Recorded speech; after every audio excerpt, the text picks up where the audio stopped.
Chers amis, nous avons fait la moitié de l'armoire et donc nous continuons. Et nous allons continuer avec les 7 vies de l'épervier. Alors les 7 vies de l'épervier, c'est Julliard au dessin, super dessinateur qui vient de mourir malheureusement, il y a peu de temps, et Cotias au scénario, quelqu'un de spécialisé un petit peu dans tout ce qui était historique. Cette série est dérivée d'une série qui s'appelait Masque Rouge, et qui paraissait dans Pif, je crois, qui racontait donc l'histoire de Masque Rouge, une sorte de héros vengeur du XVIe siècle. Le temps des chiens, L'arbre de mai, le tome 3, Hieronymus, Le maître des oiseaux, La part du diable et La marque du condor. Alors au-delà des 7 vies de l'épervier, ils ont continué avec Plume au vent, Folle et l'assassin. Et au départ ça s'appelait Plume au vent. Voilà, le 2, l'oiseau tonnerre, puisque l'héroïne se retrouve au Nouveau Monde, etc., etc. Je crois qu'après, ils ont renuméroté. À voir, ça c'est à voir. Plume au vent, le 3, Beau ténébreux, puis Ni Dieu ni diable. Donc, on va passer à la suite et on va parler du Royaume de Benoît Féroumont, dont je vous ai déjà parlé dans la première vidéo. C'est la personne qui a fait le Spirou 2, Fantasio se marie, etc. Je vous ai dit que j'aimais beaucoup son dessin, et c'est vrai que j'aime beaucoup son dessin. C'est une histoire qui se passe dans un royaume, un petit royaume, avec un roi bien gentil, et des sujets bien gentils, avec des oiseaux moqueurs, qui parle et qui se moque un petit peu de la population. Et dans ce royaume, nous avons aussi une demoiselle qui tient une auberge. C'est plein de quiproquos, plein d'humour, c'est très drôle. Moi, j'adore, vraiment j'adore. Donc il y a eu plusieurs numéros. Le 2, les deux princesses, parce que ils vont être attaqués aussi, ils ont des ennemis. Et donc on va découvrir des choses sur ce royaume qui n'a pas vraiment beaucoup d'histoire, mais qui en fait en a. Le tome 3, le prétendant. Le tome 4, voulez-vous m'épouser? Le 5, les armes de Maître Marcel. Saperlipopette. Et puis le tome 7, la meilleure pâtissière, qui même étant tome 7, finalement, se place un petit peu avant. Bon, je ne vais pas tout vous expliquer, c'est un petit peu particulier. Enfin, sachez qu'il existe. Alors, on va continuer avec Westerlin, qui est un auteur que j'adore, même si ses publications sont plutôt destinées à la jeunesse. Et on va commencer par le Docteur Poche. Il est minuit, Docteur Poche. Alors moi, j'adore le dessin. Je trouve qu'il est plein de bonnes idées. Je vous montre un petit peu. Alors voilà, ça peut paraître compliqué, assez alambiqué, mais vraiment, c'est très très bien. L'île des hommes papillons. On est sur des bandes dessinées qui datent de la fin des années 70. On est plutôt 79 par là. Donc il faut relativiser, bien sûr. Docteur Poche Carabouya, qui a été un de mes préférés pendant très longtemps. Album sur la différence. Bien en avance sur son temps. Si vous l'avez jamais lu, je vous le conseille absolument. Et puis après, il est parti dans un délire que moi je trouve génial.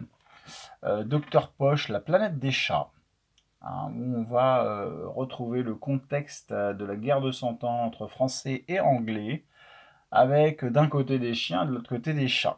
Et c'est tellement bien, mais j'ai adoré à l'époque, j'aime toujours. La suite, le géant qui posait des questions, et puis après il a fait d'autres choses, comme le renard bleu, le petit singe qui faisait des manières, c'est très très rigolo, avec une fin totalement inattendue. Gag en poche, donc là c'est des petites histoires, c'est un recueil de petites histoires. La forêt magique. Ensuite chez Casterman, la petite poule de Pâques. Je vous avouerai que je ne l'ai pas lu. Et Docteur Poche et les citrouilles ensorcelées. Pareil, je ne l'ai pas lu. Je les ai achetés parce que j'adore l'auteur, mais bon, je crains de les lire. Ça risque d'être un petit peu compliqué. Ensuite, il y a eu, alors vous voyez, il est encore emballé. Docteur Poche, Retour sur la planète des chats. J'espère que c'est très bon. Je vais certainement le lire bientôt. Il n'a pas fait que Docteur Poche, il a aussi fait Jeannette Pointu, donc une reporter journaliste. Le fils de l'Inca, donc ça c'est le numéro 1, mais dans la chronologie ce n'est pas le numéro 1, je vais vous expliquer pourquoi après. 4-4, donc sur le Paris-Dakar, pas mal. Et le numéro 3, donc Dragon Vert. Initialement, comme vous le voyez au dos, le Dragon Vert, c'était la collection Carte Blanche. Grand Prix Saint-Michel 84. Et donc il a été édité avant Le Fils de l'Inca qui lui est de 85. Je ne les ai pas tous, j'en ai très peu finalement. Irène sur l'abominable Homme des Neiges. Le Secret Atlante. Pour tout ça, je les ai achetés d'occasion, comme vous voyez, des petits tickets. Mission sur Mars, c'est pas forcément ma cam après, mais voilà, les femmes girafes.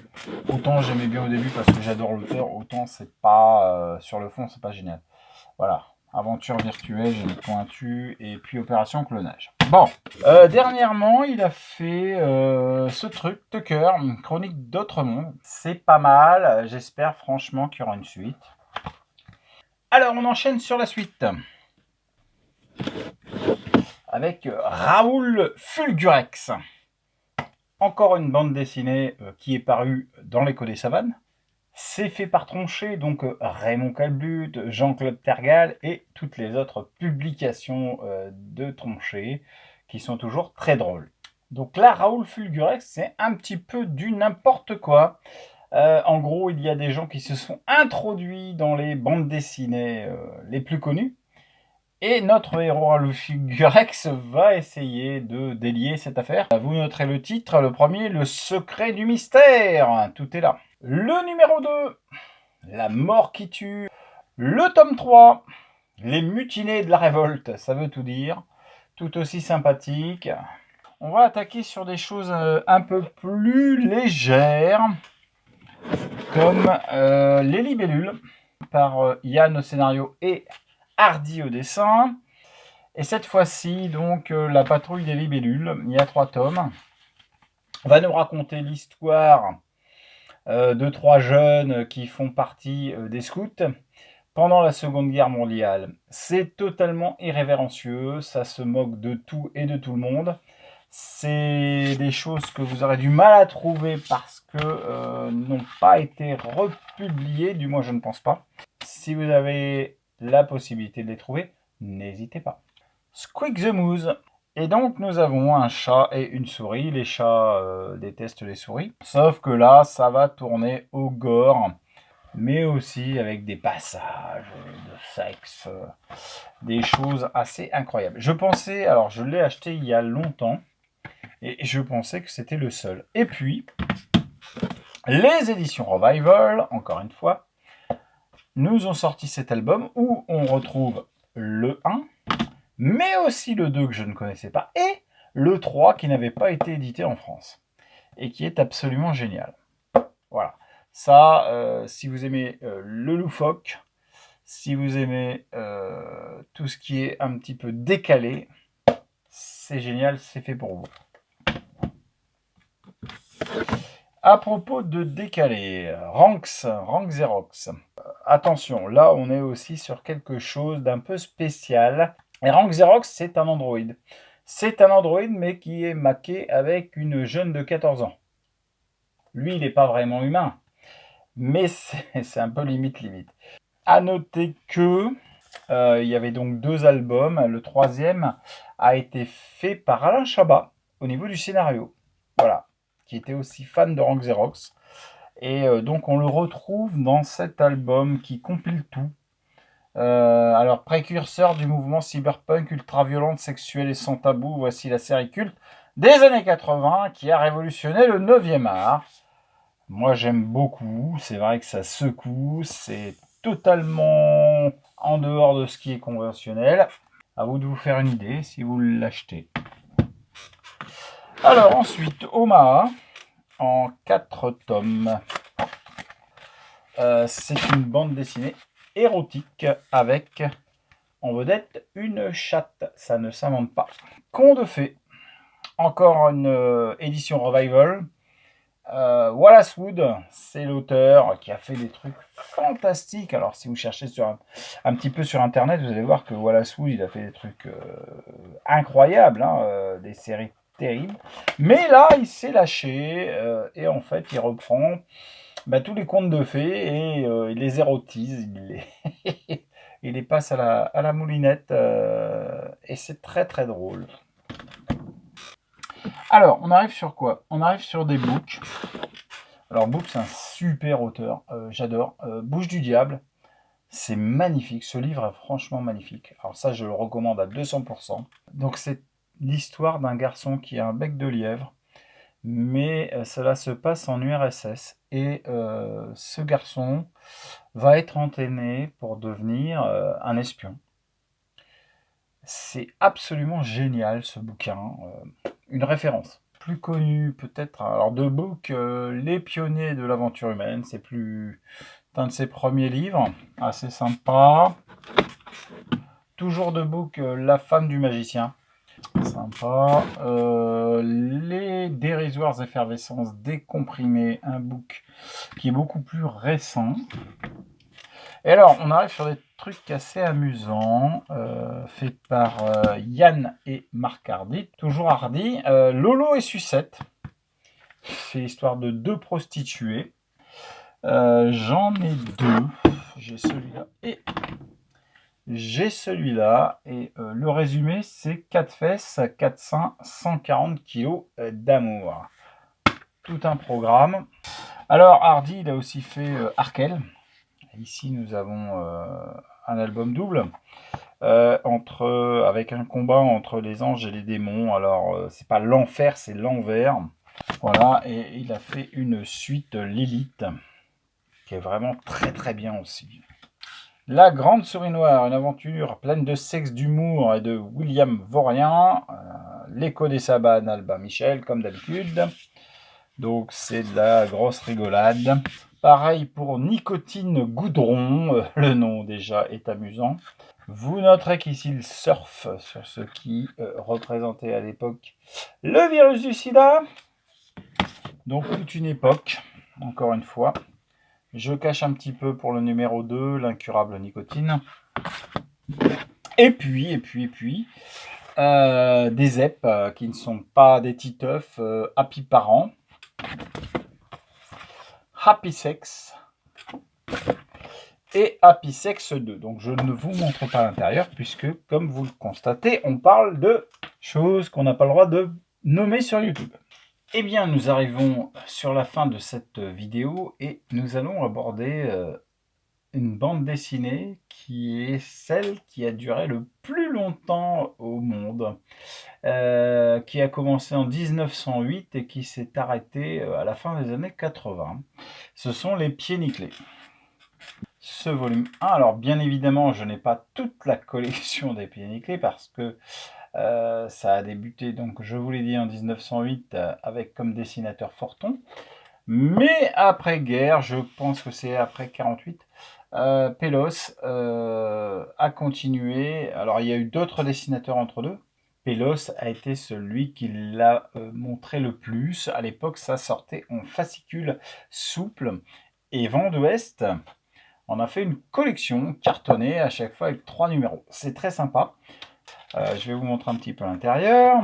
Alors c'est en noir et blanc. Je ne sais pas si vous verrez bien. On a 3 escrocs qui vont essayer de plumer le pigeon dès qu'ils le trouvent. C'est très très amusant. Il y a quelques hors-séries que j'ai eu associés avec cette collection. Et puis après, donc ça défile les pieds nickelés dans le Grand Nord, les pieds nickelés européens, les pieds nickelés capteurs d'énergie. À chaque fois, ils essayent de gagner du pognon sur le dos des gens un peu idiots. Je vais vous en montrer quelques-uns. On va peut-être pas faire les 31. Voilà. À savoir quand même que, alors, chose extraordinaire, j'étais la semaine dernière donc en vacances et pour tout vous dire, j'étais au Canada, dans la province du Québec. Et à Montréal, j'ai été dans des, bien sûr, j'ai été dans des magasins qui font de l'occasion et j'ai trouvé des pieds nickelés de cette collection. Ce qui est assez étonnant, hein, ils les vendaient entre 10 et 15 dollars canadiens. Et il faut savoir que chaque numéro est aujourd'hui coté au BDM. Comme quoi, on peut encore en trouver. Et c'est toujours une bonne affaire. Voilà. Allez, je vous en montre encore 2-3. Peut-être les derniers. Voilà. Le 31, le 32 Et comme c'est à rebours, bah, vous voyez que le dessin est peut-être beaucoup moins bon que dans les premiers qui étaient plus anciens. Voilà. Alors après, on a quoi? On a Le Roi des Ribauds. Très bonne bande dessinée. Je vous montre un petit. Donc il y a plusieurs albums qui sont assez sympas. Là, c'est le livre 2. Donc bien sûr, il y a une histoire qui est développée à travers ça. Le livre 3 avec la fin de cycle. Et puis, et donc ils ont fait un nouveau cycle. Je l'ai acheté, je l'ai pas lu encore. J'avais lu les 3 premiers, j'avais trouvé ça très bien. Pour terminer cette vidéo, on va passer sur un truc qui est absolument génial. Soda. Le héros, qui est un policier, se fait passer pour un pasteur et se déguise en tant que tel parce que sa mère vit chez lui et sa mère, qui est cardiaque, croit qu'il fait un métier donc de pasteur sans danger. Bien entendu, ça n'est pas le cas. En tant que policier, il a des affaires très compliquées. On a des histoires vraiment qui tiennent la route, qui sont très intéressantes. Moi, j'aime beaucoup. Je vais vous montrer la suite. Alors bon, le visuel vous dira pas beaucoup de choses. Lettre à Satan pour le numéro 2. Tu ne tueras point, tu ne buteras point. Dieu est mort ce soir. Fureur chez les saints. Le numéro 6, Confession Express. Lève-toi et meurs. Tu es en paix. Et pour les 4 derniers, j'ai opté pour cette intégrale qui regroupe donc le 9, 10, 11 et 12 de Soda. Voilà donc le dernier, le pasteur sanglant, chez Dupuis, est en grand format. Toujours aussi bon. C'est vraiment de la très très bonne BD. Ça se passe dans les années 80 à New York et c'est vraiment très très sympathique. On en a presque terminé avec cette bibliothèque. C'était sans compter le tiroir qui contient quelques livres intéressants. Du David Gemmell. Alors pour ceux qui ne connaissent pas, c'est de l'Heroic Fantasy, L'Étoile du matin, Le Roi sur le seuil, Loup blanc. Donc c'est un auteur qui a quand même connu un très très gros succès, qui est décédé depuis. Dark Moon, Légende et Drus la légende. De George R. Martin, Chronique du Chevalier Errant, qui est un épisode qui se passe avant Game of Thrones. George Orwell 84, méga connu. L'étranger des Carpates, peu connu, un petit bouquin qui en fait nous montre que Bram Stoker a tout repompé sur Karl von Washman, voilà, qui avait créé le Dracula avant le Dracula. Le Dracula, d'ailleurs, de Bram Stoker, qui a donc pompé sur le livre que je vous ai montré précédemment. Rendez-vous avec Rama, c'est de la science-fiction. Arthur C. Clarke, c'est hyper connu. Barjavel, La nuit des temps, magnifique. Si vous ne connaissez pas, je vous invite à aller voir. Stevenson, Dr. Jekyll et Mr. Hyde, c'est vraiment du classique. Ray Bradbury, Fahrenheit 451. Ray Bradbury, Chronique martienne et George Orwell, La ferme des animaux, un de mes préférés. Terre champ de bataille en 3 volumes par L. Ron Hubbard. Beaucoup moins connu parce que L. Ron Hubbard s'est fait une mauvaise réputation en créant la scientologie. Mais il a quand même écrit des bouquins qui sont très sympas. Et parmi ceux-là, donc, Terre champ de bataille, et puis aussi Mission Terre. Mission Terre qui est une décalogie. Alors, comment vous résumer ça? C'est impossible. En gros, il y a un empire galactique qui envoie un agent pour aller sur Terre, pour résoudre un problème. Et quelqu'un va venir lui mettre des bâtons dans les roues, entre guillemets. Donc, le plan des envahisseurs, donc c'est Mission Terre, une décalogie. La forteresse du mal, c'est très drôle. Ça se moque forcément de toutes nos habitudes.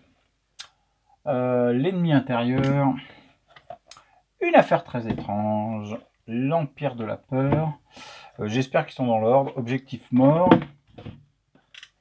destination vengeance, catastrophe, notre victoire et requiem pour une planète. Voilà. On en a terminé complètement avec cette armoire. Si vous avez aimé cette vidéo, n'hésitez pas à liker. Si vous n'avez pas aimé et que vous avez été jusqu'au bout, merci à vous. À bientôt.